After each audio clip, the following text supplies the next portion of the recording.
This is Lalit Vasist and you are watching Engineering Made Easy. In the last lecture, I discussed what is amplitude modulation and its various properties.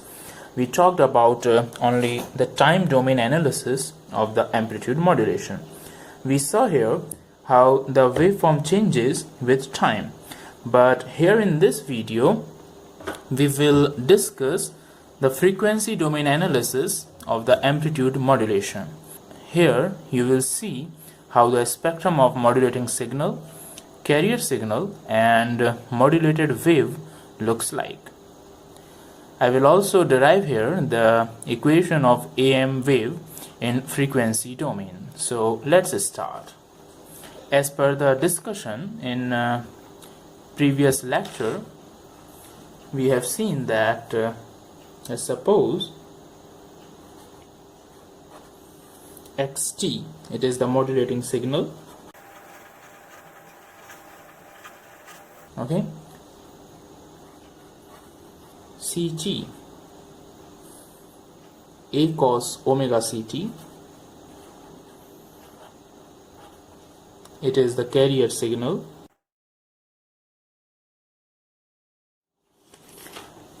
and st,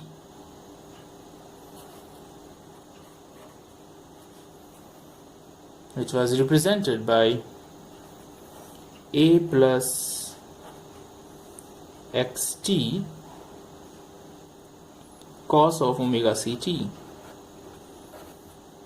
Here it can be represented also as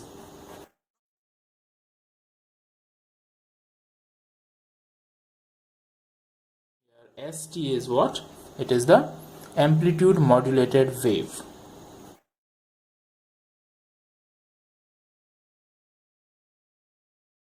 And what is A? A is the amplitude of the carrier wave. Omega c is the angular frequency of the carrier wave, and xt is the modulating signal. So A plus xt is the amplitude of this modulated wave, amplitude modulated wave. These all equations are in time domain. So it was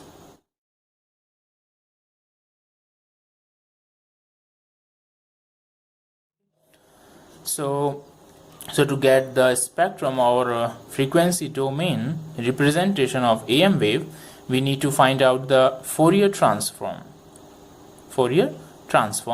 of the AM wave. Equation 1. So let's write the name of these equations. Here it is equation, let's call it equation 1. So the equation 1 has two parts, this and this. So let's find the Fourier transform of each of these parts separately. We will find the Fourier transform of this st. Okay, so we can write it as the Fourier transform of xt cos of omega ct plus a cos of omega ct.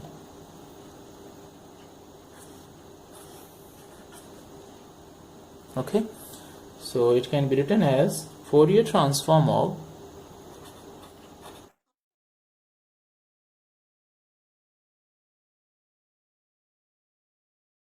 separated these two parts.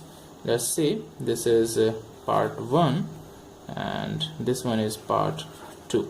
So first start with the second part. I will find the Fourier transform of a cos omega ct first. Let's do it. So the Fourier transform of a cos of omega ct. We know that cos of omega ct can be written as e to the power j omega ct plus e to the power minus j omega c t divided by 2. Okay, so it can be written as, this Fourier transform of a cos omega ct can be written as the Fourier transform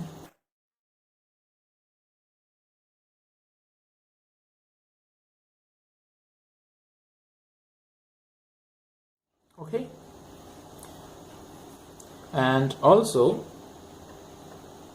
since you should know that the Fourier transform of e to the power j omega ct is 2 pi delta, it is 2 pi delta omega minus omega c, omega minus omega c. In the same way,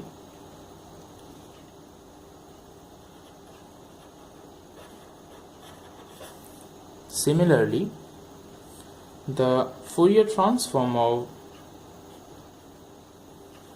e to the power minus j omega ct is 2 pi delta omega plus omega c. Okay, so here what is delta? Delta is the impulse signal. So let's do our calculation. So we can write here that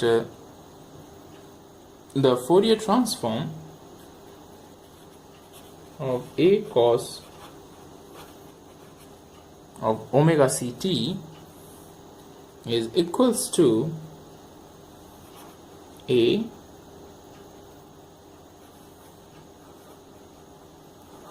two pi delta omega minus omega c plus 2 pi delta omega plus omega c divided by 2. So this 2 cancels out and it can be written as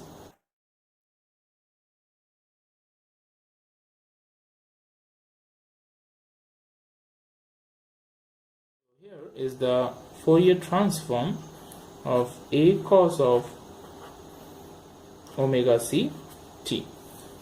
Okay, so this is very important relation. Okay, so now we know the Fourier transform of this equation,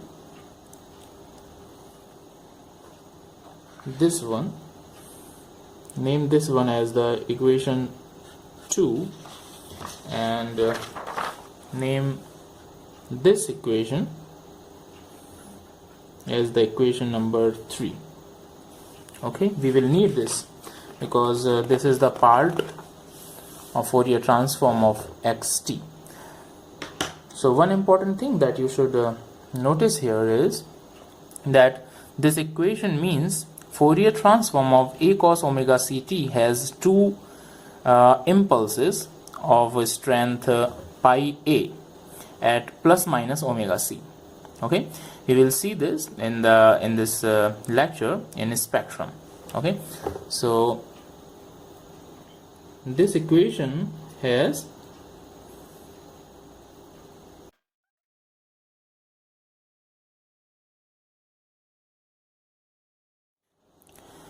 now we will see the Fourier transform of another part. Okay, let's see. Now we will see the Fourier transform of xt cos of omega c t. Since by the frequency shifting theorem of Fourier transform, we know that by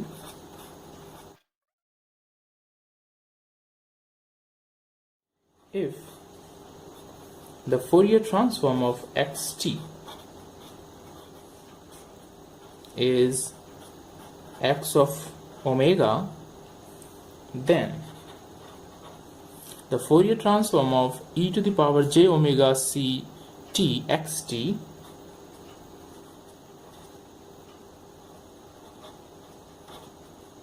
if we multiply this xt signal with e to the power j omega ct, then its Fourier transform would be x omega minus omega c. Omega minus omega c. Let's call this as equation number 4. In the same way,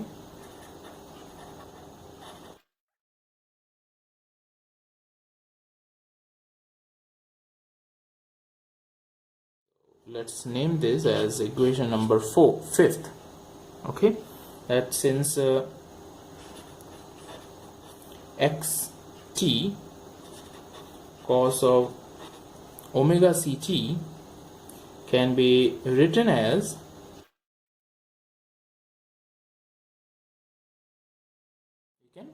write it as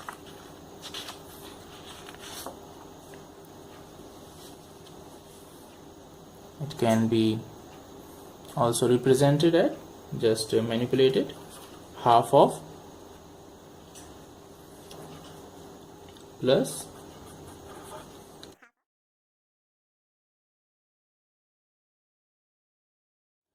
so we can write here easily that the Fourier transform of xt cos of omega ct is equals to the Fourier transform of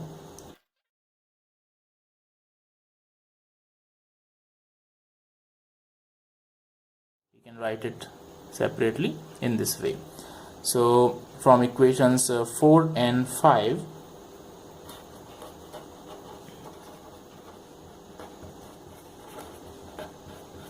fourth and fifth equations, we can write that the Fourier transform of xt cos of omega ct is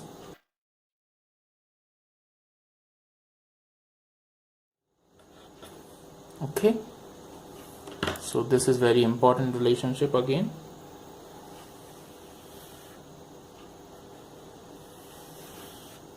Now we have we know the Fourier transform of the second part of the modulated AM modulated wave. So we need not to do anything special now, just combine the Fourier transform of these two parts in that we have seen in the time domain of st. So since we knew that since write it here, so the Fourier transform of st, the modulated wave, amplitude modulated wave, we represent it as the s of omega. This s of omega is equals to half of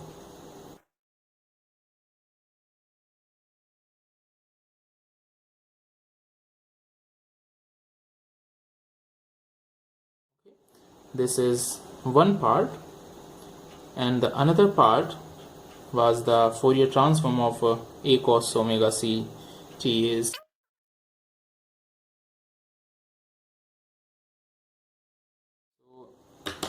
this is the last equation, that is the most important. It is very important equation. So we have now the Fourier transform of this complete amplitude modulated wave, which is nothing but the S represented by S omega.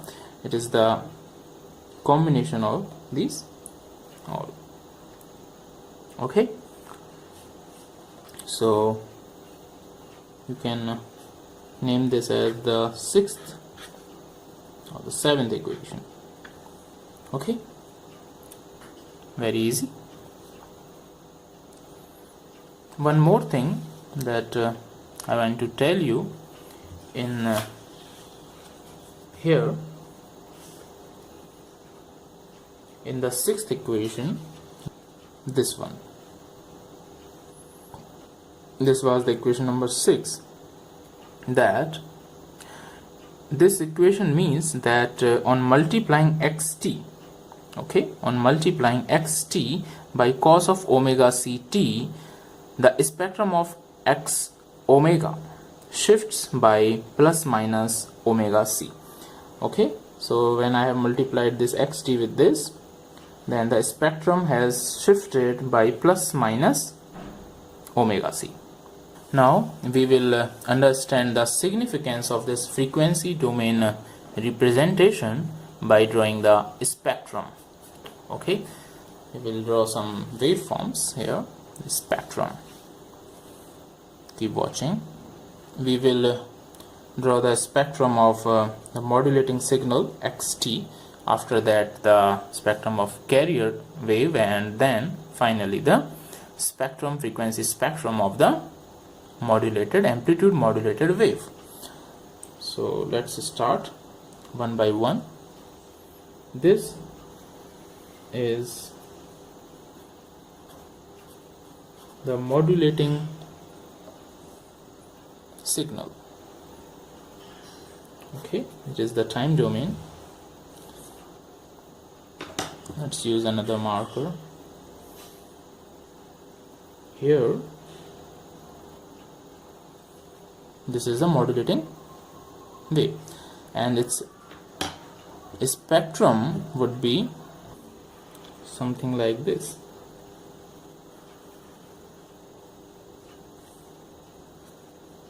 The spectrum is, it is between xt and t. It is in time domain since its spectrum is on the frequency axis, and here on the y-axis we have x omega. So it is represented as like this. Here this is obviously 0, and here we have omega m, and here minus of omega m, and here x 0. So what does this mean? This omega m is the maximum frequency present in the modulating signal, And now we will see the carrier wave in time domain first. This is the time axis. We represent carrier wave by ct. Let's represent this carrier wave. What is this carrier wave? This carrier wave is nothing but a high frequency wave having a constant amplitude and also the constant frequency. So how does the spectrum of this wave looks like? Let's call the spectrum of, this is omega, this is c omega for carrier.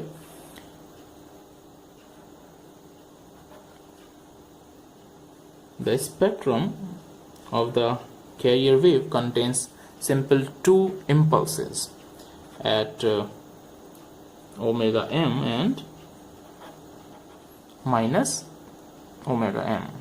We have seen this, that the carrier wave has this impulses. If you draw the Fourier transform, you will see how we get delta signals, impulse signals.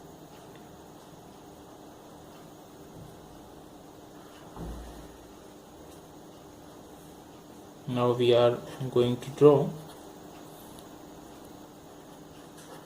the amplitude modulated wave in time domain. So we know that the envelope of this will have the shape of this modulating signal. So let's see how it happens, how it looks like. The shape is something like this.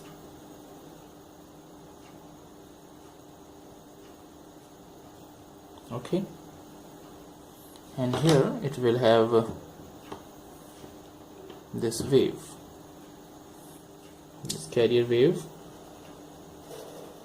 will be moving.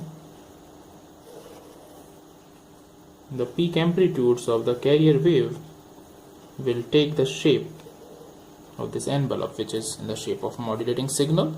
As we know, it is amplitude modulation, and in amplitude modulation the amplitude of the carrier wave changes as per the instantaneous value of the modulating signal. So how the spectrum of this amplitude modulated wave looks like, let's see it.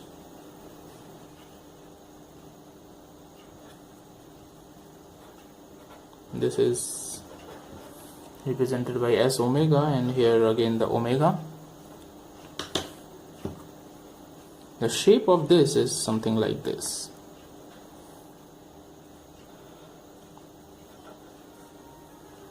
Keep watching carefully.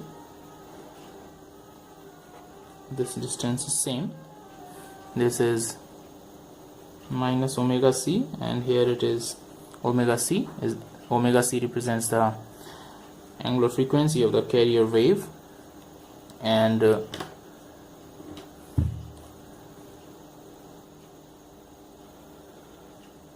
look at this.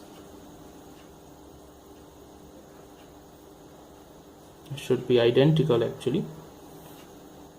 This distance should be same. These two are the replica of each other, and here you should notice one thing, that this part,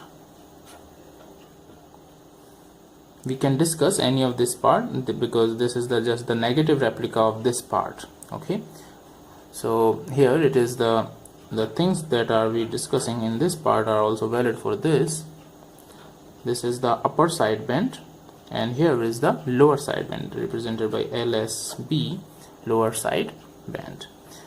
Okay, and one more thing, that this frequency and this frequency, what is this frequency? This is omega c minus omega m, and here it is omega c plus omega m. It shows that this distance is omega m from here to here, and also from here to here. This is omega m, and this is also omega m, the maximum frequency present in the modulating signal, omega m. So this whole is twice of omega m.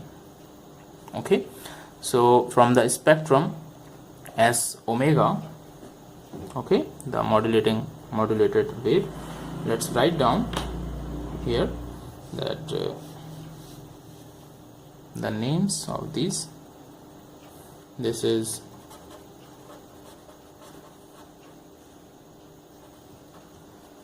modulating signal, this is carrier signal, and here we have AM modulated signal. This is AM modulated signal. So from the spectrum of S omega, okay, S omega, we see that omega c is more than omega m. Okay, this omega c is more than the omega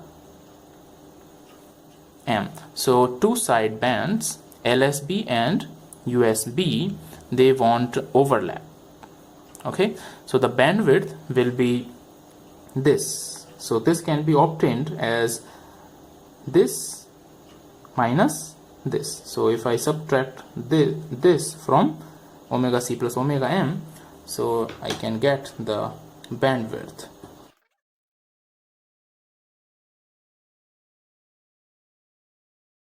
Gives us the bandwidth of 2 omega m. So it is very important that the bandwidth of AM modulated wave is twice the maximum frequency present in the modulating signal. And here keep this thing in mind that the negative frequencies in the spectrum are due to the Fourier transform of exponential signal and are just for mathematical representation. These frequencies are just for the mathematical representation. In reality, it has no significance, but can be calculated only by positive side of the frequencies. We can calculate, we can do anything from this side only. Okay, so friends, this was the spectrum analysis, that is the frequency domain analysis of the amplitude modulated wave. If you found this video useful and helpful, please like and share it. You can also subscribe my channel Engineering Made Easy to get notifications of videos when I upload them. Thanks for watching. See you soon in the next video. Bye bye.